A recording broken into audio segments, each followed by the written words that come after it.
வணக்கம். நான் உங்கள் பள்ளிக்கரணை சித்தர் ஜோதிடர். மிதுன ராசி அன்பர்களே, தை மாத ராசி பலன். தை மாதத்திலே மிதுன ராசியிலே குரு பகவான் வக்கரம் பெற்று இயங்குகிறார். ஜன்மத்திலே குரு பகவான் இருப்பது ஒரு சிறப்பாகும். மேலும் உங்கள் ராசிக்கு 10வது வீட்டிலே சனி பகவான் இருக்கிறார். இது ஒரு சிறப்பான தொழில் வளர்ச்சியை தருகிற ஒரு இடமாக அமைகிறது. மேலும் இந்த மாதத்திலே செவ்வாய் பகவான் தனுசு வீட்டிலிருந்து மகர வீட்டில் சென்று உச்சம் பெறுகிறார்.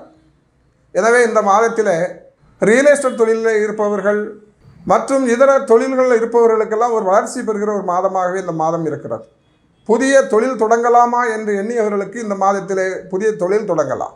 கல்யாண கனவுகளோடு இருப்பவர்களுக்கு இல்லம் தேடி வரன்கள் தேடி வரும். உங்கள் ராசிநாதனாகிய புதன் பகவான் மகர வீட்டிலே சூரியனோடு சேர்ந்திருப்பதால் புத ஆதித்யமாக இயங்குகிறது. எனவே இந்த மாதம் ஒரு அற்புதமான மாதமாகவும் வளர்ச்சி மிகுந்த மாதமாகவும் இந்த மாதம் இருக்கிறது. எனவே இந்த மாதத்திலே நீங்கள் லட்சுமி நாராயணர் வழிபாடு செய்தால் உங்கள் வாழ்வில் ஏற்றத்தை காணலாம்.